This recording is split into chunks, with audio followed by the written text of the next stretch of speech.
దయచేసి ఈ మీటింగ్ తర్వాత, వాక్య పరిచయ తర్వాత నేను వెంటనే ప్రార్థన అవసరం లేని వారి కోసం ప్రార్థన చేయను. ఆ తర్వాత ఆఖరిలో వారు కొందరు, రెండవది అలవాటుగా వినేవారు కొందరు, మూడవది తలబిరుసుగా వినేవాళ్ళు కూడా ఉంటారు కొందరు. తలబిరుసుగా వినేవాళ్ళు అంటే నాకేం తెలుసులే, మీకు ఆయనకైనా తెలిసింది, మాకు కూడా తెలుసులే, ఆ టైపులో. ఎవరు? నువ్వేనా, మేము కూడా ప్రవచిస్తామన్నారు చూడండి. మోషే యొక్క ఆ అక్క అన్న ఇద్దరు కూడా, మిరియా మహోరులు అన్నారు కదా, కోరహు దాతాను అభిరాములు కూడా అన్నారు కదా. తలబిరుసుగా వినేవాళ్ళు కొందరు ఉంటారు, వాళ్ళు ఎప్పటికీ బాగుపడారు. మూడవది పరిపక్వత చెందడానికి వినేవారు, అంటే మార్పు కొరకై వినేవారు. ఇలాంటి పరివర్తన, మార్పు అనేది తప్పక అవసరమై ఉంది. ఈ 4 రకాలుగా ప్రజలు వినేవారు ఉంటారన్నాడు. కాబట్టి దేవుని పిల్లలమైన మనం వాక్యానికి మనం దగ్గర కాగలిగితే ఆయన కోరుకున్న 100-fold బ్లెస్సింగ్ స్పిరిచువల్గా పొందటానికి వీలవుతుంది. మరలా చెప్పుకుందామా?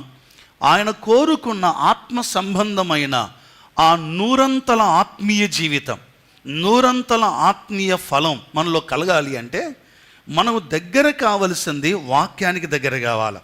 ఓ రోజు ఒక ఆయన ఇలాగన్నాడట, ఏమిటంటే, నేను ఏమైనా ఈరోజు సాక్ష్యం చెప్తాను బ్రదర్, నాకు టైం ఇవ్వండి అన్నాడు. ఏందన్నా అంటే, దేవుడు నా ప్రార్థన అద్భుతంగా ఆలకించాడు, అది ఒక్కటి చెప్పడానికి నిలబడతాను బ్రదర్ అన్నాడట. సరే, దేవుని సేవకులు, సంఘములో ఉన్నవారు అవకాశం ఇచ్చారు. ఆయన ముందుకొచ్చి ఏం చెప్పాడో తెలుసా? ముందుకొచ్చి ఏమన్నాడంటే, ప్రియులారా, మన దేవుడు ప్రార్థన ఆలకించేవాడని నాకు బాగా అర్థమైంది. మన దేవుడు తప్పక ప్రార్థన ఆలకిస్తాడు. నేను 1 వారం నుండి నా అద్దాలు కనబడలేదని ప్రార్థన చేస్తూ వచ్చాను. ఎంత వెతికినా స్పెట్స్ అద్దాలు కనబడలేదు.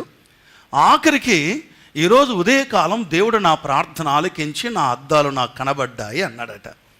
అంతటితో ఆగలేదు. దాని తర్వాత చెప్పాడు, ఎట్ట కనపడ్డాయో చెప్పాడు. ఏం లేదంట, పొద్దున్నే బైబిల్ తెరిచినాడంట, బైబిల్లో పెట్టుకున్నాడంట అద్దాలు. అంటే అయ్యగారు వారమంతా ఏం చదవలేదు, అదేనమాట సంగతి. చాలామంది ఇక్కడ కూర్చున్న మీలో కూడా, మనలో కూడా, మనందరిలో కూడా వారమంతా బైబిల్ అసలు పట్టుకునే వాళ్ళు ఉన్నారేమో. దయచేసి బుద్ధి తెచ్చుకుందాం. వారములో ఖచ్చితంగా ప్రతిరోజు కూడా లేఖనాలు మనం చదవటం ఎంతైనా అవసరం అనే విషయాన్ని జ్ఞాపకం చేస్తూ ఉన్నాను. మంచిది ప్రియులారా, రండి దేవుని వాక్యంలోకి వెళ్దాం. ఈ సమయంలో నేను అంతకంటే ముందు గంగో మాట అడగాలనుకో. బైబిల్ తెచ్చుకున్న వాళ్ళందరూ, నాకు 2 బైబిల్ ఉన్నాయి కనుక ఇది ఎత్తుతున్నాను. బైబిల్ తెచ్చిన వారందరూ బైబిల్ పైకెత్తండి. బైబిల్ తెచ్చిన వాళ్ళందరూ బైబిల్ పైకెత్తండి. బైబిల్ లేని వాళ్ళు ఎవరైతే మీ పక్కలో ఉంటారో ఒక్కసారి వాళ్ళు నిలబెట్టండి. మీరు బైబిల్ లేని వారు, లేదు నాన్న మీకు బైబిల్? ఓకే, పోయేటప్పుడు తీసుకొని వెళ్దాం. ఇంకెవరికైనా బైబిల్ లేదా? ఒకసారి అందరం పాడదామా? బైబిల్ పాట ఏంటి? పఠింప శ్రేష్ఠ గ్రంథము సెల్ ఫోన్ కాదు, పఠింప శ్రేష్ఠ గ్రంథము బైబిల్ ఎత్తండి. అనుదినం పఠించిన ప్రేమతోడ నడుపును, ఓ పఠింప శ్రేష్ఠ గ్రంథము బైబిల్. Thank you. దైవ గ్రంథాన్ని మనం కలిగి దేవుని వాక్యాన్ని ముందుకు చదువుకుందాం. రండి, నిర్గమాకాండ గ్రంథం ఆల్రెడీ చదువుకున్నాం, నేను మరలా చదవట్లేదు. మనకున్న సమయాన్ని బట్టి త్వరగా సంగతులు జ్ఞాపకం చేస్తూ ముందుకు వెళ్తాను. ఇశ్రాయేలు జనాంగం 430 సంవత్సరాల సుదీర్ఘ బానిసత్వం తర్వాత 430 ఎక్కడ ఉంది? 12వ అధ్యాయము 40వ వచనంలో మీరు చూస్తారు. 430 సంవత్సరాలు బానిసలుగా జీవించిన తర్వాత దేవుడు వారిని విమోచించి తన మహాకృప చేత శ్రేష్టమైన దేశంలోనికి తీసుకుని వెళుతూ ఉన్నాడు. గమనించండి, ఆ దేశంలోనికి దేవుడు వారిని తీసుకుని వెళుతూ ఉండగా మార్గములో జరిగిన సంఘటనలు చాలాసార్లు వాటి ద్వారా మనం పాఠాలు నేర్చుకున్నాం. ఆ పాఠాలు మన ఆత్మీయ జీవితానికి ఎంతో అవసరం కూడా. ఇశ్రాయేలు ఎక్కడి నుండి ఎక్కడికి వెళ్తున్నారు చెప్పండి? ఐగుప్తు నుండి. అందరికీ చూడండి, ఐగుప్తు నుండి ఎక్కడికి బయలుదేరుతున్నారు? కానాను దేశం ప్రయాణం చేస్తున్నారు. ఈ మార్గ మధ్యంలో వారు ప్రయాణం చేసిన కాలం ఎంత అంటే 40 సంవత్సరాలు. ఈ 40 సంవత్సరాల కాల వ్యవధిలో దేవుడు వారిని తీసుకుని వెళ్ళిన విధానం అంతా క్రోడీకరించి ఈ చిన్న పారాగ్రాఫ్లో ప్రస్తావించబడింది. ఏ పారాగ్రాఫు? 13వ అధ్యాయము 17 నుండి 22 వచనాల్లో ఈ చిన్న పారాగ్రాఫ్లో ఇశ్రాయేలు 40 సంవత్సరాల సుదీర్ఘ ప్రయాణపు ఒక సమ్మరి లేక ఆ ప్రయాణపు యొక్క వివరణ సంక్షిప్తంగా ప్రస్తావించబడింది ఈ భాగంలో. 17వ వచనం మొదటి భాగం గమనించండి. మరియు ఫరో ప్రజలను పోనీయగా దేవుడు అన్నాడు, ఈ ప్రజలు యుద్ధము చూచున్నప్పుడు ఒకవేళ వారు పశ్చాత్తాపపడి ఐగుప్తుకు తిరిగి పోతారేమని చెప్పి దేవుడు వారిని నడిపించిన విధానం, నడిపించిన మార్గము ఇక్కడ 4 రకాలుగా ప్రస్తావించబడింది. ఆ 4 మాటలు చెప్తాను, నోట్ చేసుకోవచ్చు, గుర్తుపెట్టుకోండి. నంబర్ 1, ఇది యుద్ధ మార్గము, అక్కడే ఉంది కదా 13-17లో. అదే 17వ వచనంలో ఇది చుట్టూ దారే కానీ దూర దారే కానీ దగ్గర దారి కాదు, ఇది దూర మార్గం. ఒకటి ఇది యుద్ధ మార్గం, 2 ఇది దూర మార్గం, 3వది 18వ వచనంలో ఇది చుట్టూ మార్గం అని రాయబడింది. 18వ వచనంలో ఇది అరణ్య మార్గం అని కూడా రాయబడి ఉంది. అక్కడ ఉన్నవే జస్ట్ నోట్ చేసుకుంటున్నాం. దేవుడు ఆ విధంగా దేవుడు వారిని ఆ అరణ్య మార్గములో తీసుకుని వెళ్తూ ఉన్నాడు. సరే, ఆ వివరణ కొరకు నేను ఆ మాటలు చదివాను, కానీ కొంత జాగ్రత్తగా గమనిస్తే ఇందులో ఒకటే మాటను ధ్యానం చేయబోతున్నాం. అందులో కూడా 3 పాయింట్స్ ఉన్నాయి, లేక 3 విషయాలు ఉన్నాయి. రెండింటిని మనం ధ్యానం చేయబోతున్నాం. ఈ మార్గము ఇశ్రాయేలు నడిపించిన మార్గం, ఇశ్రాయేలీయులను దేవుడు నడిపించిన ఈ మార్గం ఇది యుద్ధ మార్గము. ఏ మార్గం చెప్పండి? ఇది యుద్ధ మార్గము. దేవుని పిల్లలమైన మనం ఆనాడు ఇశ్రాయేలు జనాంగ మార్గం యుద్ధ మార్గం లేండి. మన మార్గం ఎలాంటిది? మన మార్గం కూడా యుద్ధ మార్గమేనా కాదా? ఇశ్రాయేలు యుద్ధ మార్గములో ప్రయాణం చేసి, అంటే వారు ఐగుప్తులో విమోచించబడిన తర్వాత, వినండి, విమోచించబడిన తర్వాత కానాను చేరు పర్యంతం, రెండవ మాట, కానానులో చేరిన తర్వాత కూడా వారికి ఏముంది? యుద్ధమే యుద్ధం, యుద్ధమే యుద్ధం. యుద్ధము లేకుండా సాఫీగా సాగిన కాలం చాలా తక్కువ. యుద్ధ భూమిలో ఉన్నారు వారు. ఐగుప్తు నుంచి దాటారో లేదో దండులో చేర్చబడిన వారిగా చూస్తాం. ఒక మాట చూస్తారా? యెహోషువ గ్రంథం 1వ అధ్యాయం 14వ వచనంలో కూడా వారు యుద్ధ సన్నద్ధులై వెళ్ళిరి అనే మాట మనం చదువుతాం. యెహోషువ గ్రంథం ఎప్పుడు? అది మోషే నాయకత్వం తర్వాత, యెహోషువ నాయకుడైన తర్వాత వారు యుద్ధ సన్నద్ధులై దాటిపోయిరి అనే మాట చూస్తాం. యెహోషువ గ్రంథం 1:14లో కానీ 4:12లో కానీ అదే మాట చూస్తూ ఉన్నాం. సరే, అది వారిని గూర్చిన సంగతి. ఇప్పుడు మన దగ్గరికి వద్దాం. రక్షించబడిన తర్వాత ప్రభు పిల్లలమైన మనం రక్షించబడి ఆయన బిడ్డగా తీర్చబడిన తర్వాత మనం కూడా దేంట్లో ఉన్నాము? యుద్ధ భూమిలోనే ఉన్నాం, దండులో ఉన్నాం. దండు అంటే సైన్యం అని అర్థం. దండలు ఇష్టం కానీ దండు ఇష్టం ఉండదు మనకు. మనము సైన్యములో ఉన్నాం. పౌలు తిమోతితో రాస్తూ అంటాడు, తిమోతి 2వ పత్రిక 2వ అధ్యాయం 3, 4, 5 వచనాల్లో ఇలాగ కనబడుతోంది. యుద్ధములో సైనికుడెవడను కూడా తండు దండులో చేర్చుకున్న వాడిని సంతోషపెట్టవలనని ఈ జీవన సంబంధమైన వ్యాపారములో చిక్కుకొనడు అని రాయబడి ఉంది. మళ్ళీ చెప్తున్నాను రెఫరెన్స్, తిమోతి 2వ పత్రిక 2వ అధ్యాయము 3, 4, 5 వచనాలు. నేను త్వరగా ముందుకు వెళ్తున్నాను, మిగతా భాగం దగ్గర ఆగుతాను గనుక. ఓకే, కాబట్టి ఇప్పుడు చెప్పండి, మొదటి విషయం ఏంటంటే ప్రభువు నమ్మిన పిల్లలమైన మన ప్రయాణం కూడా ఇది పోరాట ప్రయాణమే. ఇది పోరాట ప్రయాణమే. మనం పోరాటంలో ఉన్నాం. ఈ పోరాటం ఎవరితో? వాస్తవంగా జనరల్గా విశ్వాసి పోరాటం ఎవరితో? మనం చాలాసార్లు చెప్పుకున్నాం కనుక మీరు చెప్పేసేయండి. నంబర్ 1, ఒకటి, ఓకే గట్టిగా, 1 శరీరం, వెరీ గుడ్. 2 ఇన్నిసార్లు చెప్పుకున్నాం కదా. 1 శరీరం, 2 లోకము, 3 సాతాను. ఈ ముగ్గురితో మన పోరాటం ఎప్పుడు ఉంటుంది. విశ్వాసులమైన మనం రక్షించబడిన తర్వాత వెంటనే దేవుని బిడ్డలుగా మన జీవితాన్ని ప్రారంభించినప్పుడు ఈ ముగ్గురితో పోరాటం తప్పక ఉంటుంది. 1 మన శరీరమే మనకు శత్రువు, లోకము మనకు శత్రువు, 3వదిగా సాతాను. ఆటోమేటిక్గా సాతాను మన శత్రువు. సాతాను ప్రభుకు శత్రువు, మనకు కూడా శత్రువు అన్నమాట. కాబట్టి మీ శత్రువులు ఎవరు అంటే పక్కింటిలో పేరు కాదు చెప్పాల్సిందే, మీకు ఇబ్బంది పెట్టిన వాళ్ళ పేరు కాదు చెప్పాల్సిందే. నా శత్రువు ఎవరు అంటే లోకము నా శత్రువు, 2 నా శరీరము నా శత్రువు, 3వది సాతాను నా శత్రువు. అట్లయితే ఇశ్రాయేలు జనాంగం యుద్ధం ఎవరితో చేశాడు? ఇశ్రాయేలు యుద్ధము 3 రకాల ప్రజలతో చేశారు.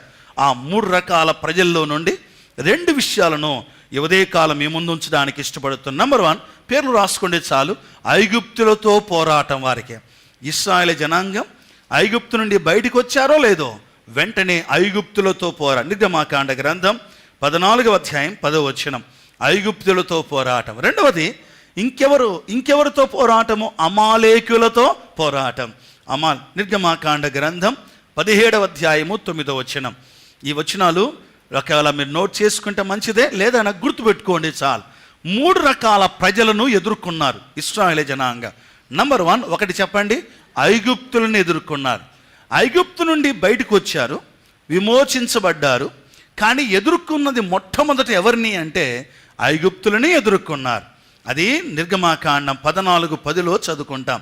రెండవది, వారు ఎదుర్కొన్న రెండవ శత్రువులు ఎవరు అంటే అమాలేకీయులు. చెప్పండి, అందరు చెప్పండి, అమాలేకీయులు. ఇంకోసారి చెప్పండి. ఒకటి ఫస్ట్ది ఐగుప్తీయులు, 2 అమాలేకీయులు. మూడవదిగా ఏదోమీయులను ఎదుర్కొన్నారు. ఈ విషయాన్ని సంఖ్యాకాండ గ్రంథం 20వ అధ్యాయము 14 నుండి ప్రస్తావించబడింది. సంఖ్యాకాండ గ్రంథం 20వ అధ్యాయము 14 నుండి మీరు చూస్తారు. ఓకే, 3 రకాల పేర్లు చెప్పండి. నంబర్ 1, ఐగుప్తులను ఎదుర్కొన్నారు. నంబర్ 2, అమాలేకులను ఎదుర్కొన్నారు. అందరూ చెప్పండి. 3, ఏదోమీయులను ఎదుర్కొన్నాడు. ఈ 3 రకాల ప్రజలతో వారి పోరాటంలో వారు విజయమే పొందారు, కానీ అపజయం ఏమాత్రం కూడా పొందలేదు. ఐగుప్తులను ఎదుర్కొన్నారు, జయం పొందారు. అమాలేకులను ఎదుర్కొన్నారు, జయం పొందారు. ఏదోమీయులను ఎదుర్కొన్నారు, వారు అక్కడ కూడా జయం పొందారు. అట్లయితే ఈ ఉదయకాలం ఈ 3 రకాల ప్రజలు ఒకసారి మళ్ళీ పేర్లు చెప్పండి, మీరు గుర్తుపెట్టుకోవాలని నా ఆశ. నంబర్ 1, ఈజిప్టియన్స్, ఐగుప్తులు. నంబర్ 2, అమాలేకీయులు. నంబర్ 3, ఏదోమీయులు. ఈ 3 రకాల ప్రజలతో వారికి వచ్చిన పోరాటంలో వారు విజయమే పొందారు. అట్లయితే ఈ 3 రకాలు కలిగిన లేక ఈ 3 జాతులను 3 విషయాలకు పోల్చుకోవడానికి ఉంది. ఆ 3 విషయాలను మనం పోల్చుకోవడానికి వరుసగా చూస్తూ వద్దాం. 1వది 3వదే ఈరోజు మన ధ్యానం. 1వది 3 అనగా ఐగుప్తులను ఎదుర్కోవటం, 2వది ఏదోమీయులను ఎదుర్కోవటం అన్న ఈ 2 విషయాలను మనం జ్ఞాపకం చేసుకుంటూ వద్దాం. యాక్చువల్గా దైవ గ్రంథాన్ని స్పష్టంగా మనం అర్థం చేసుకుంటే ఐగుప్తు దేనికి సూచన అంటే పాత జీవితానికి సూచన. విశ్వాసి రక్షించబడిన వెంటనే పోరాటం దేంతో స్టార్ట్ అవుతుంది చెప్పండి? పాత జీవితంతో ప్రారంభమవుతుంది. అవునా కదా? రక్షించబడక ముందు ఏ అలవాట్లు కలిగి ఉన్నామో, రక్షించబడక ముందు ఏ విధానంలో జీవించామో, రక్షించబడిన వెంటనే ఖచ్చితంగా దానితోనే మన పోరాటం ప్రారంభమవుతుంది. ఒకసారి 13వ అధ్యాయం చూడండి. యుద్ధము చూచున్నప్పుడు అన్నాడు. ఎవరితో యుద్ధం? మొదటి యుద్ధము ఐగుప్తులతోనే యుద్ధం అన్నమాట. ఓకేనా? రైట్. ఐగుప్తులు దేనికి సూచన అంటే వారు మనం విడిచిపెట్టి వచ్చిన పాత జీవితముకు సూచనగా ఉంది. రక్షించబడి దేవుని పిల్లగా తీర్చబడిన మన జీవితాల్లో ఈ పోరాటం ఉంటుందా ఉండదా చెప్పరి? రక్షించబడ ముందు తాగేవాళ్ళు అనుకోండి, ఏంది తాగకూడంది, ఓకే, ఇంకా వివరాలు మనకు అక్కర్లా. తాగకూడంది తాగేవాళ్ళు అనుకోండి. రక్షించబడిన తర్వాత ఇమ్మీడియట్గా అది దూరం అయిపోతుందా? అది ఏం చేస్తుందో తెలుసా? వచ్చిందా ప్రొజెక్టర్స్ వచ్చాయా? రక్షించబడక ముందు చూపించండి. రవి హృదయం అనే ఫోటోలు 3 ఇప్పుడు మీకు చూపించడానికి ఇష్టపడుతూ ఉన్నా. దయచేసి మీరు గమనించండి. రవి హృదయం అనే ఆ ఒక పుస్తకం చాలాసార్లు మనం ఎరిగిందే, మనం చూసాం చాలాసార్లు. దాన్ని గూర్చి కూడా మనం చెప్పుకున్నాం. నంబర్ 1 మొదటి ఆ పిక్చర్ మీరు గమనిస్తారా? ఉందా? రెడీగా ఉందా? ఓకే, ఉంటే మంచిదే. ఒక వ్యక్తి ప్రభు నమ్మకం ముందు రకరకాల చెడ్డ కార్యాలు హృదయంలో ఉన్నాయి. అయితే ప్రభు నమ్మిన తర్వాత ఎప్పుడైతే ప్రభు లోపలికి వస్తాడో లోపల ఉన్న ఆ చతుష్పాద జంతువులన్నీ బయటికి వెళ్ళిపోతాయి. బయటికి వెళ్ళిపోయిన 3వ పిక్చర్లో చూడండి. బయటికి వెళ్ళిపోయినటువంటి ఆ యొక్క జంతువులన్నీ కూడా ఎక్కడికో పోలేదు. ఆ జంతువులన్నీ చుట్టూ అక్కడే ఉన్నాయన్నమాట. అంటే అర్థమైందా? నంబర్ 1 లోపలంతా ఉంది. యేసయ్యను నమ్ముకున్నాం, పరిశుద్ధాత్మ లోపలికి వచ్చాడు. చూపిస్తున్నారు 1 by 1. పరిశుద్ధాత్మ లోపలికి వచ్చాడు. ఎప్పుడైతే లోపలికి వచ్చాడో లోపల ఉన్నవన్నీ బయటికి వెళ్ళిపోయి అవి ఎక్కడికి పోయినాయి? ఎక్కడికో వాళ్ళు ఎందుకులే ఈడు యేసు ప్రభువు నమ్ముకున్నాడు, వీనితో మాకేం సంబంధం లే అనుకోవాలా. ఎవరిని మింగుదునా అని సాతాను తిరుగులాడుచున్నాడు అని రాయబడింది కదా. అలాగున సాతాను ఎప్పుడు వెంటనే ఉన్నాడు అనే విషయాన్ని ఇక్కడ గమనించాలి. అలాగే ప్రభువు నమ్మిన తర్వాత రక్షించబడిన మన జీవితాల్లో కూడా ఎట్లయితే ఇశ్రాయేలు ఐగుప్తు నుండి బయటకు వచ్చిన తర్వాత పోరాటం ఐగుప్తులతో ఉందో, అలాగూ నమ్మిన పిల్లలమైన మన జీవితాల్లో కూడా ఈ పాత జీవితంతో పోరాటం తప్పక ఉంటుంది. విశ్వాసులారా, ఈ సంగతిని మనం స్పష్టంగా అర్థం చేసుకోవాలి. అట్లయితే ఈ పోరాటంలో విజయం ప్రభు తప్పక మనకిస్తాడు. ఎందుకంటే పోరాడేది మనం కాదు కదా, పోరాడేది మన పక్షాన ప్రభువే మనతో పోరాడతాడు. అయితే ప్రభు పిల్లలమైన మనం కొన్ని విషయాలు జాగ్రత్తగా ఉండాలి. ఈనాడు చాలామంది జీవితాల్లో, జాగ్రత్తగా వినాలి ఈ మాట, చాలామంది జీవితాల్లో రక్షించబడినట్టే కనబడుతున్నారు, బాప్తీసం తీసుకున్నారు, ఆరాధనలో పాలు పొందుతున్నారు. కానీ ఇంతకు ముందు ఏ అలవాటుకు బానిసయ్యారో ఇప్పుడు మరలా అదే అలవాట్లో సాగిపోతూ ఉన్నారు. ఎంత విచారకరమో తెలుసా, ఎంత బాధాకరమంటే మిమ్మల్ని బట్టి దేవుని హృదయం గాయపరచబడుతోంది.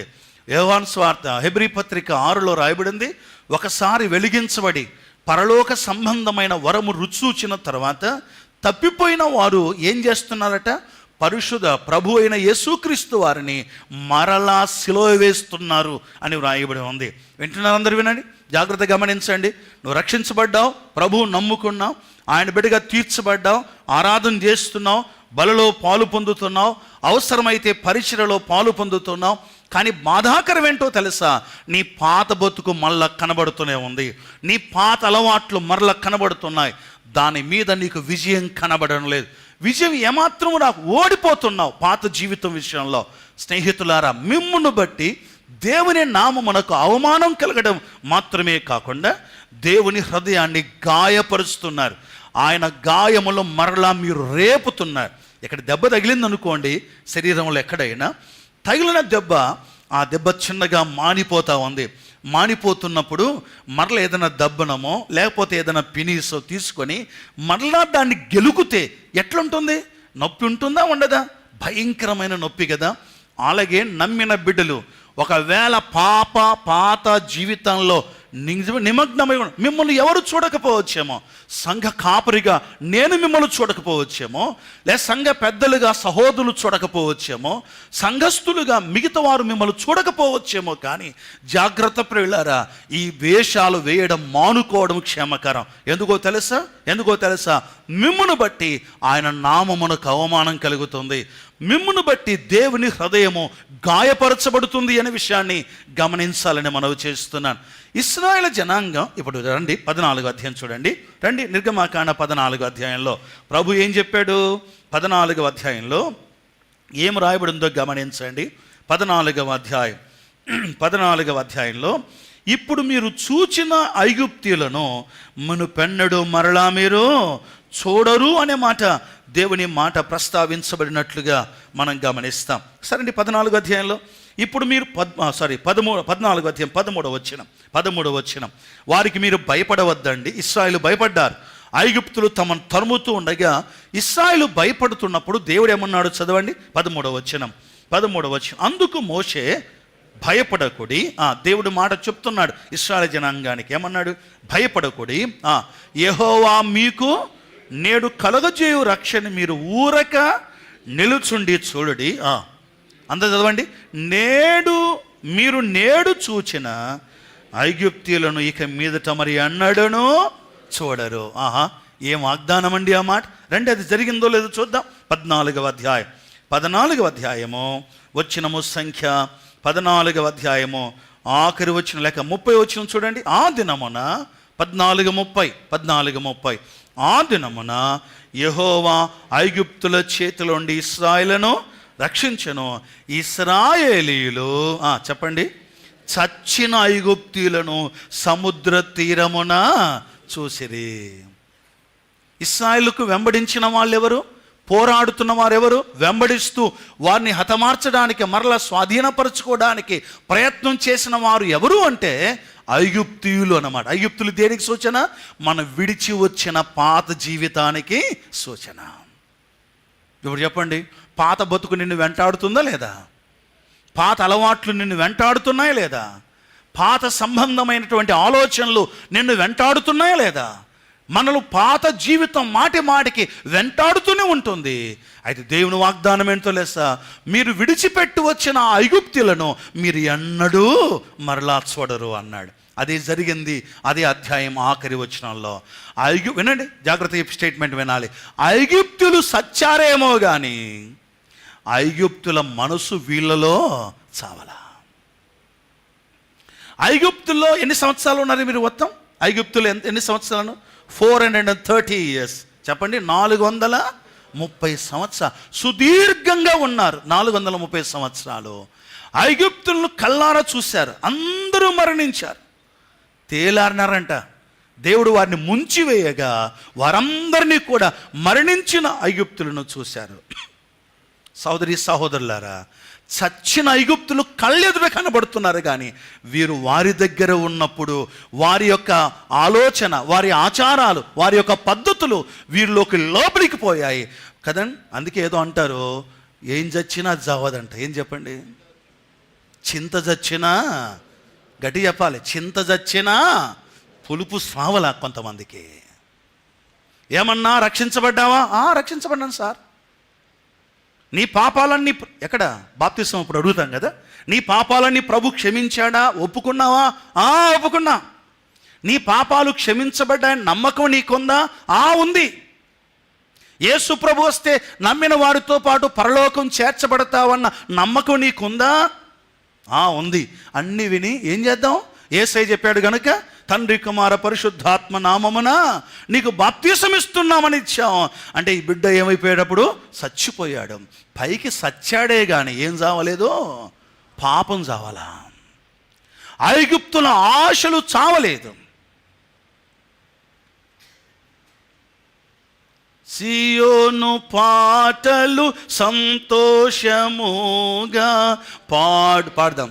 సియోను వెళ్ళుదాం, ఐగుప్తు ఆశలన్నీయు విడచి రంగుగా యేసుని వెంబాడించి.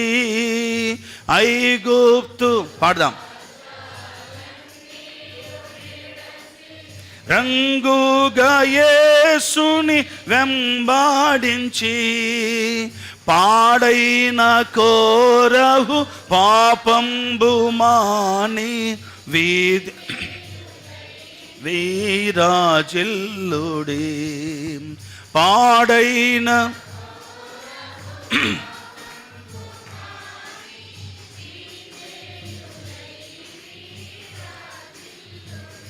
ఐగుప్తు ఆశలన్నీ విడిచి, ఇంతకుముందు నువ్వు దేనికి బానిసమయ్యావో ఆ బానిసత్వానికి మరలా వెళ్ళాలన్న మనసు వచ్చింది ఇశ్రాయేలు జనాంగానికి.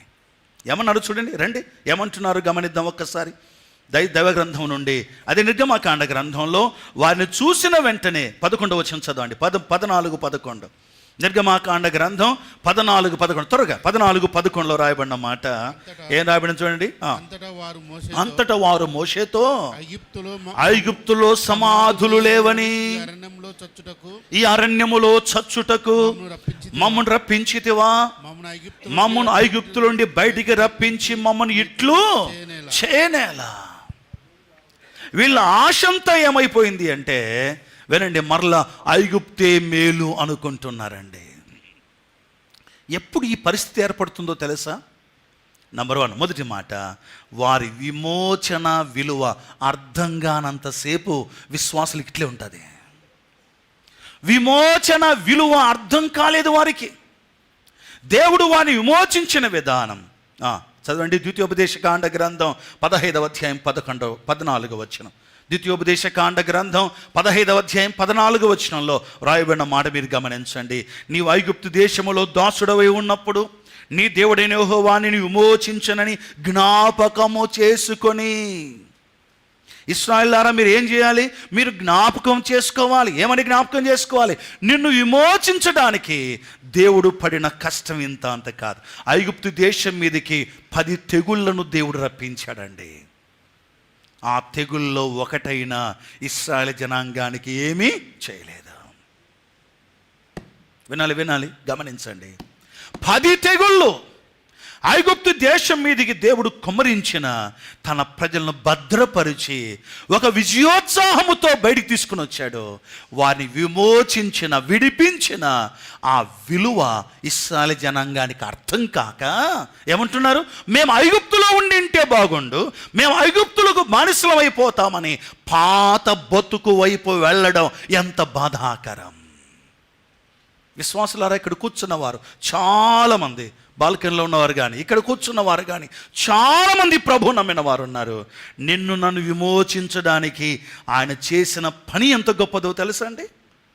అపోస్తల కార్యం 20 అధ్యాయంలో పౌలు అంటాడు, క్రీస్తు స్వరక్తం 20:26లో క్రీస్తు స్వరక్తం ఇచ్చి సంపాదించిన సంఘం. ఆయన రక్తం ఇచ్చి మనం విమోచించాడు. అర్థమవుతుందా మనకు విమోచన విలువ?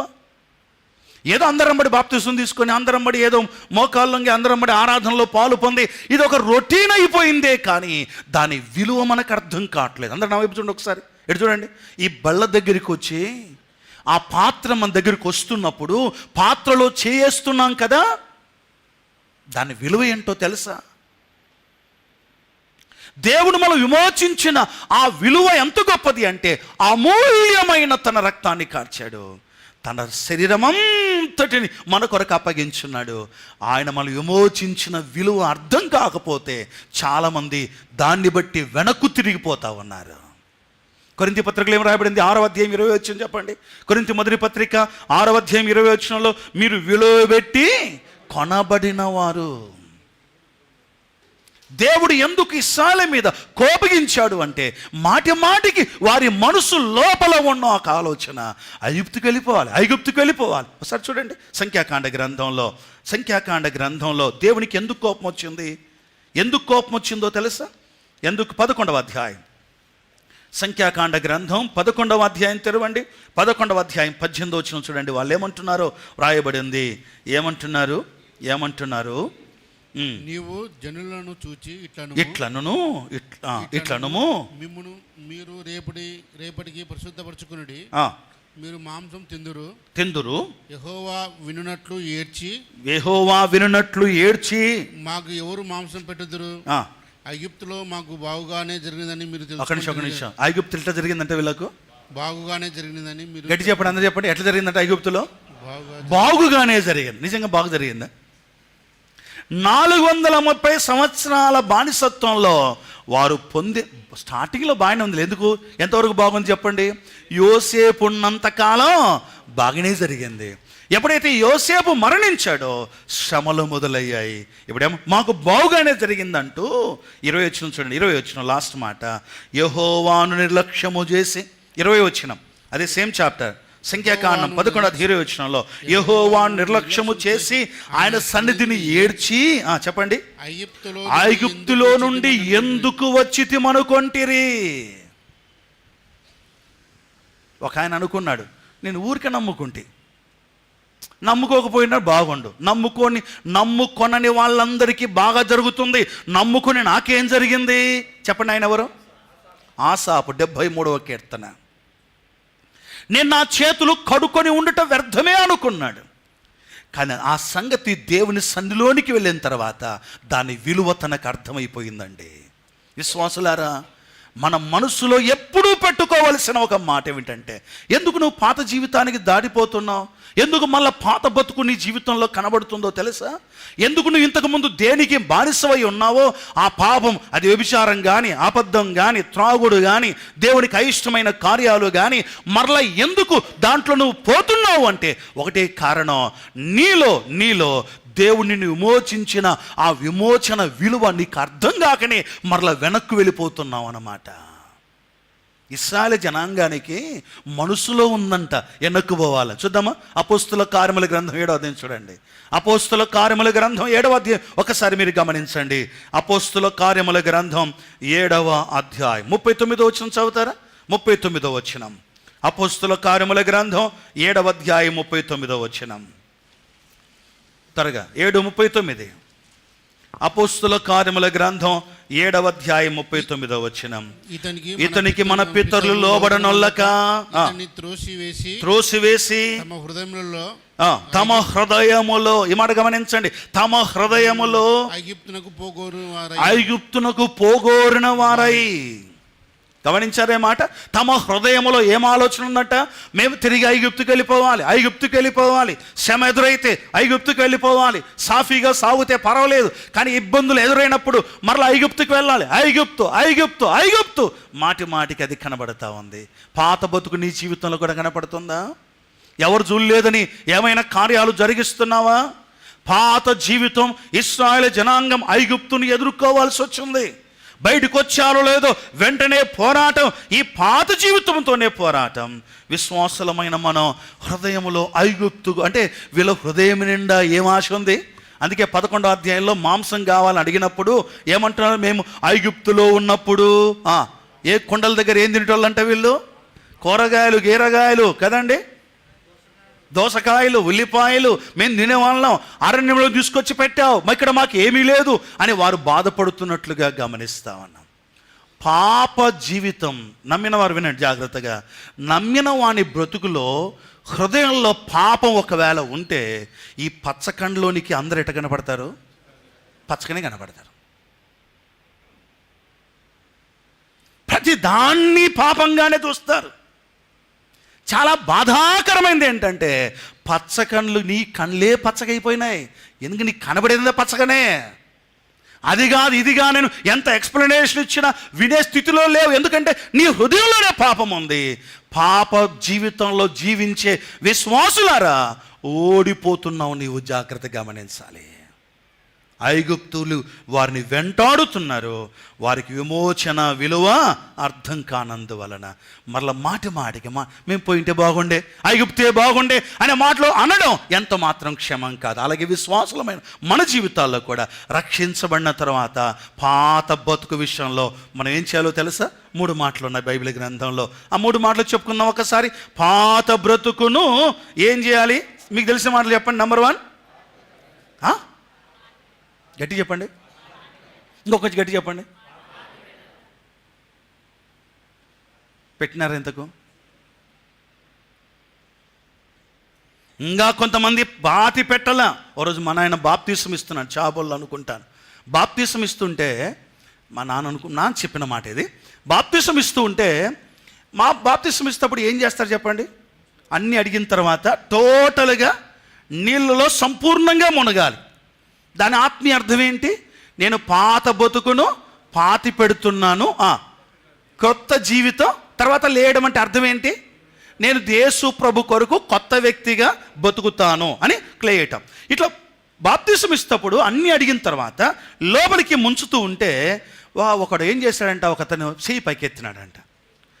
అది కూడా దించురా చేయి అంటే దించడంట. వీడి వరకు ఏరిసాలు, ఈ చేయి తర్వాత ఇస్తారులేండి, ఇద్దరులేండి అన్నాడు. ఏంటి? బాప్తిసం చేతికి తర్వాత ఇద్దరు. ఏందిరా అట్టంటున్నావు? ఒక నిమిషం ఆగు. ఎందుకు చేయి పైకెత్తున్నావు అంటే ఏం లేదు జానన్న, ఒకరిని కొట్టేది ఉంది, వాళ్ళని ఒక్కరిని కొట్టి మళ్ళీ వచ్చి ఇది మించుతానులే అన్నాడంట. చాలామంది అంత పాతి పెట్టినామని చెబుతున్నారే కానీ పాత బతుకును పెట్టని వాళ్ళు ఇంకా ఇక్కడ కూర్చున్నారు అంటే బాధాకరమైన సంగతి. అలాంటి వారు ఆరాధనలో కూడా పాలు పొందారు అంటే బాధాకరమైన సంగతి. రండి రోమపత్రిక 6వ అధ్యాయంలో క్రీస్తు కూడా మనము పాతి పెట్టబడిన వారు ఆ మాట చూడండి. 6వ అధ్యాయం రోమపత్రిక 3 మాటలు మనం గమనిద్దాం. ముఖ్యంగా పాతి పెట్టబడిన 6వ అధ్యాయం రోమపత్రిక 6వ అధ్యాయం ఒకసారి చూడండి. చాలా విషయాలు అక్కడ కనబడతాయి. జస్ట్ 6వ అధ్యాయం నోట్ చేసుకోండి. 6వ అధ్యాయంలో క్రీస్తు కూడా 4వ వచనం నుండి కూడా లేక 3లో కూడా క్రీస్తు యేసులోనికి బాప్తిసం పొందిన మనమందరం ఆయన మరణములోనికి నాలుగవ వచనంలో, తండ్రి మహిమలో క్రీస్తు మృతుల నుండి ఎలాగో లేపబడానో అలాగే మనం నూతన జీవం పొందిన వారం నడుచుకున్నట్లు మనం బాప్తీసం వలన పాలు పొందుటకై ఆయనతో కూడా పాతి పెట్టబడితిమి. నేను చాలాసార్లు చెప్పాను, మళ్ళీ చెప్పుకుందాం. ఎవరినైనా పాతి పెట్టి వచ్చినాం అనుకో, నావి చూడండి, అందరు ఇటు చూడండి, ఒకసారి చూడండి. ఎవరినైనా పాతి పెట్టి వచ్చినాం అనుకో, పాతి పెట్టి వచ్చేసి ఇంకా ఎవరి దారి వాళ్ళు పోతారు, ఏమేమో జరుగుతారు, టీ తాగుతున్నాం, రాసుకొచ్చి చీకటి పడింది. ఈ పాతి పెట్టిన వాళ్ళు నడుచుకుంటూ మన కాడికి వచ్చినారు అనుకో, ఏమంటారు మీరు? మళ్ళీ చెప్పరు, మాట చెప్పుకుంటున్నాను ఈ మాట. మనం ఎవరినో పాతి పెట్టాము, అయిపోయింది, భూస్థాపన కార్యక్రమం అయిపోయింది, ఇంటికి వచ్చేసాం. ఇంటికి వచ్చిన తర్వాత ఇంకా పోయిన వ్యక్తిని కూర్చి మంచివాడే పాపం తొందర చనిపోయినాడు అది ఇది అనుకుంటా మాట్లాడుకుంటూ కూర్చున్నాం. అంతలోపు ఎవరిని మనం పాతి పెట్టామో ఆ వ్యక్తి చల్లగా నడుచుకుంటా వందనాలు అందరూ బాగున్నారా అన్నాడు అనుకో, దగ్గరికి వచ్చి ఏమంటారు చెప్పండి? గట్టిగా చెప్పండి, ఇంకొకొచ్చి గట్టి చెప్పండి. వందనాలు చెప్తా, ఇంకోసారి చెప్పండి. పాత బతుకు మళ్ళా నీ జీవితంలో కనపడితే నువ్వెంత పెద్ద దయ్యం. ఒక మనిషిని పాతి పెడితే ఆ మనిషి మరలా కనపడితే దయ్యం అంటున్నావే. నీ పాత బతుకును పాతి పెట్టిన తర్వాత మళ్ళాది నీ జీవితంలో కనపడితే నిన్నేమనాలో? బైబిల్ గ్రంథంలో 2 జంతువులకు పోల్చబడింది. పాత బతుకును మళ్ళా చేసే వాళ్లకు, పాత బతుకు వైపు వెళ్ళే వాళ్లకు బైబిల్లో 2 జంతువులు. ఏమండి, నేను అనట్లేదు, నేనంటే నన్ను కొట్టి పంపుతారు మీరు, నాకు తెలుసు, కానీ నేను అనడం లేదు, బైబిల్ చెప్తుంది. రండి పేతురు పత్రిక తెరవండి. పేతురు పత్రికలో ఏం ప్రస్తావించబడింది, ప్రభు వాక్యం ఏం జ్ఞాపకం చేయబడుతుందో చూడండి. ప్రియులారా, దేవుని వాక్యం స్పష్టంగా చెబుతుంది, చాలా జాగ్రత్తగా మనం గమనించడం ఆశీర్వాదకరం.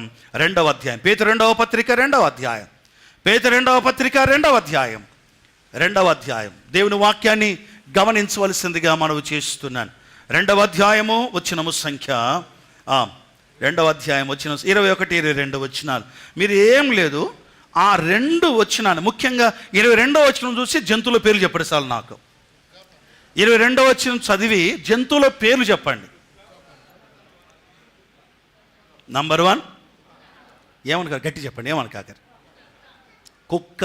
నంబర్ 2 పంది. ఇలాగ అడగమంటారా? బాధ అనిపిస్తుంది, ఆయన అడగాలి. ఇలాగ అడగమంటారా? నా వైపు చూడండి. ఈ 2 జంతువులు ఎన్ని ఉన్నాయి ఇక్కడ? క్షమించండి, ఐఎమ్ సారీ. చాలాసార్లు విశ్వాసులమైన మనం విడిచిపెట్టొచ్చు ఎవరనైనా ఐగుప్తు దేశం. 430 సంవత్సరాలు అక్కడ బతికినాం. వారికి మన కళ్ళు కనపడకుండా, మన కళ్ళు ఎదుట వాళ్ళు కనపడకుండా దేవుడు వారిని నాశనం చేసేసాడు. కానీ ఆ ఐగుప్తుల మనసు మాత్రం ఇశ్రాయేలు జనాంగంలో కనబడుతున్నది. విశ్వాసులారా, ఇశ్రాయేల్లో ఐగుప్తు మనసు కనబడినట్లు మనలో కూడా ఇంకేమైనా మనసు ఉందా అలాంటిది? ఒకవేళ ఉంటే దేవుడు చెప్తున్నాడు, పంది బాగా కడిగేశాం, మంచిగా పందిని కడిగి దాన్ని మన ఇంట్లో పెట్టుకున్నాం, ప్రేమిస్తున్నాం, నా పంది అంటున్నాం, పందే. కానీ ఇప్పుడు మళ్ళీ ఏమైందంటే ఈ పంది పోయి బురదలో దొర్లిపోయింది. కుక్క వాంతికి చేసి మళ్ళా వాంతికి మరలా తిన్నట్టు. చూసినారా మీరు? కుక్క వాంతికి తినడం చూసినారా ఎప్పుడన్నా? నా పాత ఫోన్లో వీడియో రికార్డ్ చేశాను. కుక్క వాంతికి చేసింది, మళ్ళీ అదే వాంతికిని తింటుంది. ఒక్కసారి దాని ముఖం గమనించి నేను, దాని ముఖం ఏమన్నా కొంచెం ఎబ్బెట్టుగా చీ అన్నట్టుగా తింటుందా, మామూలు అన్నం తిన్నట్టే తింటుందా, మామూలు భోజనం తిన్నట్టే తింటుందా అంటే మొదటి దానికంటే మరి రుచికరంగా తింటుంది. అది బాధాకరం. ఆ మాట వింటారా? బతికిన 4 దినాలైనా రోషంగా బతుకుదాం చాలు. ఎప్పుడు ఠకామని దేవుడు పిలుస్తాడో మనకు తెలియదు. దేవుడు పిలిచేలోపు పాత బ్రతుకు మనలో కనబడకుండా జాగ్రత్తగా మనం ఉండవలసి. ఒకటి పాతి పెట్టాలి, రెండోది ఏం చేయాలి చూడండి. అక్కడ ఉన్న మాటలు కొలస్సీ పత్రికలో వెళ్దాం. కొంచెం ముందుకు వెళ్ళి కొలస్సీ పత్రికలోనికి రండి. కొలస్సీ పత్రికలో ఆ మాట చెప్పుకుందాము చాలు. కొలస్సీ పత్రికలో రాయబడిన మాట మీరు గమనించండి. కొలస్సీ పత్రిక 3:9 పాత బ్రతుకును పరిత్యజించండి అన్నాడు. పాత బ్రతుకును పరిత్యజించండి. కొలస్సీ 3:9. ఓకే, మూడో మాట ఇప్పుడు తెరవద్దులేండి. మూడో మాట 5వ అధ్యాయం 29 వచ్చిన గలతీ పత్రిక 5:29 పాత బ్రతుకును సిలువ వేయండి అన్నాడు. సిలువ వేయండి అన్నాడు. పాత జీవితాన్ని సిలువ వేయవలసిన వారమై ఉన్నాం. సోదరి సోదరులారా, ప్రభు పేరిట మనవి నంబర్ 1 పాతి పెడదాం. నంబర్ 2 పరిత్యజిద్దాం. నంబర్ 3 సిలువ వేద్దాం. ఇంకా చాలు. రండి నిర్గమాకాండ 13వ అధ్యాయం. అక్కడికి వచ్చి ఆ మాటతో నేను ముగిస్తాను. నిర్గమాకాండ 13వ అధ్యాయం. ఈ మొదటి మాట దగ్గరే 13వ అధ్యాయంలో దేవుడు ఏమన్నాడు? వారు యుద్ధము చూచినప్పుడు పశ్చాత్తాపడి, దేవుడు చూడండి, మన మనసు ఎరిగిన వాడు కదా ఆయన. ఇశ్రాయేలు మనసు ఎరిగిన వాడు, ఇశ్రాయేలు స్థితిని ఎరిగిన వాడు. ఏమంటున్నాడు తెలుసా? ఒకవేళ వీళ్ళు యుద్ధం చూసినప్పుడు వీళ్ళకి ఏమనిపిస్తుందంట? వెనక్కి వెళ్ళాల్సి అంటారేమో ఈ మహానుభావులు, నా వాగ్దానం నేను నెరవేర్చాలి, వారిని కానాను దేశం తీసుకుపోవాలని చుట్టుదారిలో తీసుకుపోయాడు. స్టార్టింగ్లోనే ఐగుప్తులతో పోరాటం ఎదురైంది. ఇంకా ఎర్ర సముద్రం కూడా దాట్లా. ఆ మ్యాప్ చూపిస్తారు ఒకసారి. ఇశ్రాయేలు ప్రయాణ పటం అందులో ఉంది. ఒకసారి ఆ మ్యాప్ మీరు గమనించండి. వారు ఐగుప్తు నుంచి బయలుదేరిన తర్వాత ఎర్ర సముద్రం రామశేసు నుండి బయలుదేరుతారు. అక్కడ నుంచి వారు బయలుదేరి ఎర్ర సముద్రాన్ని దాటిన తర్వాతనే ఎర్ర సముద్రం దాటక ముందే ఐగుప్తుల దగ్గరికి వచ్చినారు. వెనక ఐగుప్తీయులు, ముందర సముద్రం. అయితే దేవునికి స్తోత్రం. విశ్వాసులారా, పాత జీవితం విడిచిపెట్టి వచ్చిన ఐగుప్తీయులు మనం ఎంతవరకు వెంటాడుతారో తెలుసా? మనం దాటేంత, ఈ లోకం నుండి దాటిపోయేంత వరకు పాత బతుకు మనల్ని మాటికి వెంటాడుతూనే ఉంటుంది. దాన్ని జయించడానికి మనం చేయాల్సిన పనులు ఏంటో తెలుసా? నంబర్ 1 రండి నిర్గమాకాండం 14వ అధ్యాయం 10 వచ్చిన చదవండి. ఇప్పుడు నంబర్ 2 విషయాలు చెప్పుకొని మనం ముగించుకుందాం. నంబర్ 1 నిర్గమాకాండం 14:10 చూడండి. 14:10 ఫరో సమీపించుచుండగా ఇశ్రాయేలు కనులెత్తి ఐగుప్తులు తమ వెనక వచ్చుట చూచి మిక్కిలి భయపడి యెహోవాకు మొరపెట్టి. నంబర్ 1 ప్రార్థన చేయాలి. పాత జీవితం వైపు వెళ్లకుండా ఉండాలి అంటే, పాత అలవాట్లు మళ్ళీ వస్తున్నాయి నీ జీవితంలో, పాత తిట్లు మళ్ళీ బయటికి కనబడుతున్నాయా? పాత పాపం, ఏ పాపాన్ని బానిసైపోయావో ఆ పాపం మరలా నీ జీవితంలో కనబడుతుందా? ఆ పాప సంబంధమైన ఆనవాళ్ళు ఇంకేమైనా ఉన్నాయా నీ దగ్గర? ఇప్పుడు సమరయ స్త్రీతో దేవుడు మాట్లాడినాడు. ఎక్కడ చెప్పండి, త్వరగా చెప్పండి. ఎక్కడ? యోహాను సువార్త 4వ ఎక్కడ అన్నాను? ఏ బావి దగ్గర? యాకోబు బావి దగ్గర మాట్లాడితేనే అమ్మగారికి తన బతుకంతా అర్థమైపోయింది. నేను చేసినవాణ్ణి, చెప్పండి, నేను చేసినవాణ్ణి నాతో చెప్పినవాడు మెస్సియా కాడా అని చెప్పడం మనం చూస్తాం. ఓకేనా? ఆ తర్వాత ఆమె ఊరిలోనికి వెళ్ళింది. పరిశుద్ధాత్మ దేవుడు ఒక మాట ప్రత్యేకంగా రాయించాడు. ఏంటో తెలుసా? ఆమె కుండ విడిచిపెట్టి ఊరిలోనికి వెళ్ళింది.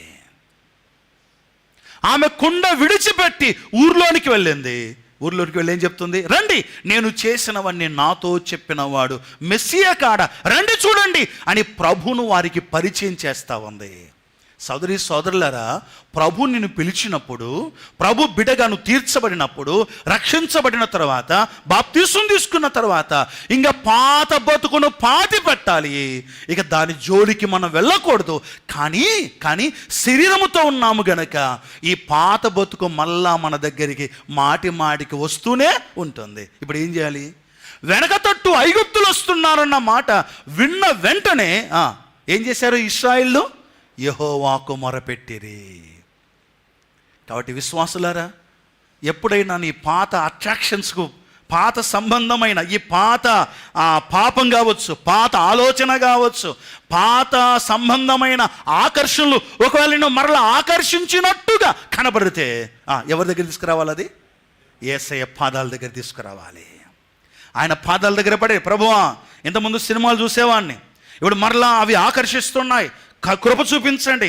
ఇంతకుముందు ఫలానా చెడ్డ పాపములో ఉండేదాన్ని, ఇప్పుడు మరలా పాపం మరలను వెంటాడుతుంది. దేవా కనికరించండి ప్రభు అని ప్రభు పాదాలు పట్టుకోండి.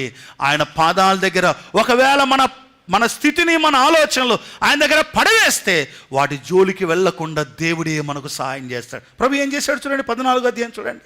14వ అధ్యాయంలో ప్రభు ఏం చేశాడు, 14 వచ్చిన చూడండి. 14 వారు ప్రార్థన చేశారు. రిజల్ట్ చదవండి, ఫలితం చదవండి. 16 వచనంలో యెహోవా మీ పక్షమున యుద్ధము చేయను, మీరు ఊరికయే ఉండునని ప్రజలతో చెప్పాను. మన పక్షాన యుద్ధం చేసే ప్రభు మనకున్నాడు. యవన బిడ్డలారా, ఏ పాపానికి నువ్వు ఆకర్షించబడుతున్నావు? సహోదరి సహోదరులారా, ప్రభు నామమున మనవి చేస్తున్నాను, నువ్వు ఏ బలహీనతకు, ఏ పాపానికి బానిస అవుతున్నావో ఆ పాపాన్ని ప్రభు పాదాల దగ్గర పడేయండి. ఒకసారి చూస్తారా, కొరింథీ 2వ పత్రిక 10వ అధ్యాయం 5వ వచనంలో ఏం రాయబడిందో తెలుసా? కొరింథీ 2వ పత్రిక 10వ అధ్యాయం 5వ వచనంలో ప్రతి ఆలోచనను క్రీస్తుకు చెరపట్టినట్టుగా ఆయన పాదాల దగ్గర పడేయాలి.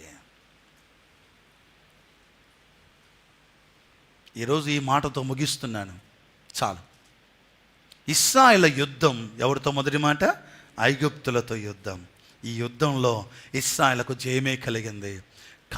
కానీ వినండి, ఇశ్రాయేల్లో నుండి లేక ఇశ్రాయేల్ ఎదుట నుండి ఐగుప్తులు సచ్చారే కానీ ఇశ్రాయేల్ లోపల ఉన్న ఐగుప్తు ఆశలు మాత్రం చావలేదు. విశ్వాసులారా, ప్రభు పేరట మనవి చేస్తున్నాను, దేన్నైతే ఇంతకు ముందు నువ్వు బానిసవై ఉన్నావో అది మాటికి నీ దగ్గరికి వస్తూ ఉందా? ప్రభు పేరట మనవి చేస్తున్నాను, యేసయ్య పాదాల దగ్గర పడేయండి, వాటిని తీసుకొని వచ్చి. ఒకటి ప్రార్థించాలి, రెండవ మాట పోరాడాలి. రెండవది పోరాడాలి. ఎలాగో పోరాడాలి? లేఖనం ఏం చెప్తుంది? 14వ అధ్యాయంలో పోరాడేవాడు ప్రభువే, మన పక్షమున ప్రభు తన మహాకృప చేత పోరాడతాడు. ఆయనకు అప్పగించండి, పోరాటము దేవునికి అప్పగించండి. 14వ అధ్యాయంలో ఇశ్రాయేలు జనాంగానికి విజయం కలిగినట్లుగా మనం గమనిస్తూ ఉన్నాం. ప్రభు పేరిట మనవి చేస్తున్నాను, పాత బ్రతుకు విషయంలో ఒకటి ప్రభువు చెప్పండి, రెండు దాని విషయంలో అందుకే ఎఫెసీ పత్రిక 6వ అధ్యాయం చెప్పండి. మీరు ఎఫెసీ పత్రిక 6వ అధ్యాయం తెరవండి. ఎఫెసీ పత్రిక 6వ అధ్యాయం. మీరు పోరాడే శరీరంతో కాదు కానీ ప్రస్తుత అంధకార సంబంధులకు లోకనాథులతోనూ అనే మాటలు ప్రస్తావించబడి. తెరవండి ఎఫెసీ పత్రిక. ఈ పోరాటంలో మనం పాటించవలసినది ఒకటోది ఏమిటో తెలుసా? ఎఫెసీ పత్రిక 6వ అధ్యాయం. ఒక్కసారి ఆ భాగాన్ని చూపించి ముగిస్తాను. 10వ వచనం, 10-11. ఎఫెసీ పత్రిక 6వ అధ్యాయం 10-11 వచనాలు చూడండి. తుదకు ప్రభు యొక్క మహాశక్తిని బట్టి ఆయన యందు బలవంతులై ఉండడి, మీరు అపవాది తంత్రం ఎదురించుడు శక్తిమంతులగునట్లు దేవుడిచ్చు సర్వాంగ కవచమును ధరించుకొనుడి. ఇక రెండు విషయాలు ప్రస్తావించబడ్డాయి. నువ్వు దేంతో పోరాడుతున్నావు? నువ్వు ఏ పరిస్థితుల్లో పోరాడుతున్నావు? ఎలాంటి విషయాల కొరకే నువ్వు పోరాడుతున్నావు? ప్రభు పేరిట మనవి చేస్తున్నాను, సోదరి సోదరులారా, ప్రభు పాదాల దగ్గర పడేయండి. ఒకటిది. రెండవది, ఆయన ఈ పోరాటంలో గుర్తుపెట్టుకోవాల్సింది వచ్చింది, నీవు కాదు పోరాడాల్సిందే. అందుకే ఒక భక్తుడు ఇలాగన్నాడు, when temptations knocks the door send Jesus to open it. శోధన వచ్చి నిన్ను ఏదైనా ఇబ్బంది, నీ యొక్క హృదయం తడుతూ ఉంటే తెరవడానికి ఎవరిని పంపించాలంట? ప్రభువును పంపించాలి. నీ శక్తి మీద ఆధారపడితే నువ్వు ఓడిపోతావు. నా శక్తి మీద ఆధారపడితే ఓడిపోతాను, అది ఖచ్చితమే. అయితే మన శక్తి మీద మనం ఆధారపడకుండా దేవునికి అప్పగించగలిగితే దేవుడు ఖచ్చితంగా కృప చూపుతాడు. అదే సమయంలో మనం చేయవలసిన రెండవ పని పోరాటం. ఒకటి, ఆయనకు అప్పగించాలి. రెండవది ఏం చేయాలో తెలుసా? మనం ధరించవలసిన సర్వాంగ కవచాన్ని ధరించాలి. ధరించి పోరాడగలిగితే విజయం మన ఖాయం, విజయం ఖచ్చితం. దేవుని మహాకృప చేత దేవుడు మనల్ని కనికరిస్తాడు, తన కృప చేత ఆశీర్వదిస్తాడు. ఈ పాత జీవితంతో ఉన్న ఈ పోరాటంలో ఎంతమంది విజయాన్ని పొందుతున్నాం? ఎన్నిసార్లు ఓడిపోతున్నాం? తాగకూడదు అనుకుంటున్నావు, మళ్ళీ తాగుతున్నావు. వెళ్ళకూడదు అనుకుంటున్నావు, ఆ ఏరియాకు మళ్ళీ వెళ్ళిపోతున్నావు. ఫలాంది చేయకూడదు అనుకుంటున్నావు, మరలా చేస్తున్నావు. మాటికి ఆ పాపంలో ఎందుకు సాగుతున్నావో నీ సంగతి నీకు బాగా తెలుసు, నిన్ను చూస్తున్న దేవునికి బాగా తెలుసు. ఈ రోజు నుంచైనా ఏదైతే నిన్ను ఇబ్బంది పెడుతుందో, అది అబద్ధమా లేక అపవిత్రతనా, మరి ఏదైనా సరే ఆ ఐగుప్తులను జయించడానికి ముందు ప్రభు పాదాల దగ్గర పడవేయండి. రెండవది, ప్రభు మీద ఆధారపడి సర్వాంగ కవచాన్ని ధరించి పోరాడడానికి సిద్ధపడదాం. ఖచ్చితంగా దేవుడు విజయం ఇస్తాడు. ఇదంతా ఎవరికో తెలుసా? వినండి, ఇదంతా ఎవరికో తెలుసా? విమోచించబడిన వాళ్ళకు. ఇక్కడ కూర్చున్నారు కొంతమంది, ఆల్రెడీ మీరు పాపంతో టైఅప్ అయిపోయారు, సాతానుతో కలిసిపోయారు. అలాంటి వారు ఇక్కడ కొంతమంది ఉన్నారు. రక్షించబడిన వారులారా, ఈ రోజైనా ప్రభువుని నమ్ముకొని పాపక్షమాపణ పొంది ఆయన బిడ్డగా తీర్చబడడం ఎంతైనా ఆశీర్వాదకరం. అట్టి కృప పరిశుద్ధాత్మ దేవుడు మనకు దయచేయునుగాక. మిగతా 2 విషయాలను ప్రభుచితమైతే తర్వాత ధ్యానం చేద్దాం. నంబర్ 1, వారు పోరాడి ఎదుర్కొంది ఎవరిని? ఐగుప్తులు. తల వంచండి, ప్రార్థన చేద్దాం. ఐగుప్తులు దేనికి సూచన? మన పాత జీవితానికి, విడిచిపెట్టిన పాప జీవితానికి సూచన. ఐగుప్త సంబంధమైన జీవితం ఇంకా మనలో కనబడుతుందా? నువ్వు బలలో పాలు పొందుతున్నావు, ఏం ధైర్యం! బలలో పాలు పొందుతూ కూడా మరలా పాపంలో బతుకుతున్నావు. ఏం చేయాలో అర్థం కాలేదు. పాత నిబంధన ప్రకారం ఎప్పుడప్పుడు దేవుడు సంపింటి ఎంతమంది మిగిలే వాళ్ళు ఇక్కడ. దేవుడు కరుణించి తన కృప చేత కాపాడుతున్నందువల్ల మనం బతుకుతున్నాం. ఆయన కృపను పొందుతూ ఉన్నాం. కృప పొందుతున్నామని మనం విచ్చలవిడిగా బతకడం ఎంత మాత్రం క్షేమం కాదు. విచ్చలవిడిగా బతకడం ఎంత మాత్రం క్షేమం కాదు. ఈరోజైనా ప్రభు దగ్గర మనము పరీక్ష చేసుకుందాం. మన పాత జీవితాన్ని ప్రభు పాదాల దగ్గర ఒప్పేసుకుందాం. నీ పాత బతుకు ఏది నిన్ను వెంటాడుతుంది? దేవుడు వద్దన్నది ఏం చేస్తున్నావు? నువ్వు నమ్ముకున్నావే, బల్లలో పాలు పొందుతున్నామే, శరీరాన్ని నలగొట్టడం లేదా? ఏ పాపం నిన్ను వెంటాడుతుందో ఆ పాపం విషయంలో ప్రభు పాదాల దగ్గర ఈ రోజైనా ఒక కమిట్మెంట్ చేసుకోవాలి. అందరూ తల వంచండి, అందరూ తల వంచండి, ఎవరు అటు ఇటు చూడవద్దు. ప్రభు పాదాల దగ్గర మనం ఉన్నాం, ప్రభు సన్నిధిలో మనం ఉన్నాం. నడిపించే దేవుడు ఉన్నాడు. ఇది యుద్ధ మార్గం, ఇది పోరాట మార్గం, ఇది దూర మార్గం, ఇది చుట్టూ మార్గం. ఈ మార్గంలో యుద్ధాలు ఉంటాయి. ఈ మొదటి యుద్ధం పాత జీవితముతోనే యుద్ధం. ప్రభు నమ్మకం ముందు నీ జీవితంలో ఎదురైన నీ జీవితంలో కలిగి ఉన్న ఆ పాపాన్ని మళ్ళీ రిపీట్ చేస్తున్నావా? ప్రభు నమ్మిన తర్వాత కూడా దేవుని కోపం ఇంకా నీ మీదకి రాలా. దేవుడు కనికరిస్తున్నాడు. ఈ రోజైనా ఆ పాప జీవితానికి, పాత జీవితానికి స్వస్తి చెప్పగలవా? ప్రభుకు నిన్ను సమర్పించుకోగలవా? ఐగుప్తు ఆశలన్నీ విడిచి రంగుగా యేసుని వెంబడిద్దాం. ఐగుప్తు ఆశలన్నీ విడిచి అంతవరకు మనకు నివాసపురం చేరు పర్యంతం ముందుకు సాగుదాం. ప్రేమగల ప్రభువా స్తోత్రం. చెప్పండి మాటలు దీవించుమని, నేను వారి హృదయాల్లో మీ కార్యాన్ని జరిగించమని. మేము ఎందు విశ్వాసం ఉంచి మీ బిడ్డగా తీర్చబడ్డాం. ఇంకా కొంతమంది మిమ్మల్ని నమ్మని వారు ఇక్కడ ఉన్నారు, రక్షణ పొందని వారు ఉన్నారు, రక్షణ పొంది కూడా పాత జీవితంలో జీవిస్తున్న వాళ్ళు ఉన్నారు. మమ్మల్ని మేము మీ కృపగల చేతులకు అప్పగిస్తున్నాం. ఘనమైన దేవా, మీ కృప చేత మీ సహాయమును సమృద్ధిగా ఇచ్చి మా అందరినీ కనికరించి ఇక మీదట పాత పాప జీవితంలోనికి వెళ్లకుండా ఐగుప్తులను జయించే కృపను అనుగ్రహించమని ప్రార్థన చేస్తూ, ఐగుప్తు సంబంధమైన ఆశలను, ఐగుప్తు సంబంధమైన అలవాట్లను, ఐగుప్తు సంబంధమైన జీవితాన్ని జయించడానికి మీ కృప మెండుగా రాజేయమని ప్రార్థన చేస్తూ మీ చేతులకు అప్పగించుకుంటాం. చేరి వచ్చిన ఒక్కొక్కరిని పేరు పేరు వరుసన దీవించమని మా ప్రియులు సుబ్రాయుడు గారి కోసం ప్రార్థన చేస్తున్నా. తనకున్న అనారోగ్యమును మీరు ముట్టి స్వస్థపరచండి. ఇంకా ఎవరైతే అనారోగ్యంగా ఉన్నారో వారి కోసం వేడుకుంటున్నాం. ఈ సమయంలో కరుణమ్మ కోసం ప్రార్థన చేస్తున్నాం. కృప చూపించండి. మీ నామమున మీరు జ్ఞాపకం చేసుకుని గత వారంలో స్వర్ణమ్మ కొంత అనారోగ్యంగా ఉందని ప్రకటన చేయగా ప్రార్థన చేశారు, కొంత నెమ్మది ఇచ్చారు. స్తోత్రం. ఇంకా సంపూర్ణమైన నెమ్మదిని మీ బిడ్డకు దయచేయమని ప్రార్థిస్తూ మీ చేతులకు అప్పగించుకుంటూ ముందు జరగవలసిన యూత్ మీటింగ్లో కూడా మీ సహాయం ఇవ్వమని నమ్మదగిన యేసు ప్రభు వారి ఘనమైన నామమున స్తోత్రము చెల్లించి ప్రార్థించి వేడుకొనుచున్నాము తండ్రి. ఆమేన్. మన తండ్రి అయిన దేవుని యొక్క ప్రేమయు, ఆయన కుమారుడైన యేసుక్రీస్తు వారి యొక్క కృపయు, పరిశుద్ధాత్మ యొక్క అన్యోన్య సహాయము సహవాసం చేరి వచ్చిన ప్రతి వారికి ఇప్పుడును ఎల్లప్పుడూ సదాకాలము తోడై ఉండును గాక. Amen, amen. అందరికి వందనాలండి. ప్రక్క వారికి వందనాలు చెప్పండి. పక్క వాళ్ళకి వందనాలు చెప్పుకోండి. ఇంకా ఒకే ఇంట్లో పక్కన పక్కన కూర్చుంటే ఇంకేం చెప్పుకుంటారు వందనాలు. ఓకే, మంచిది. సెలవు తీసు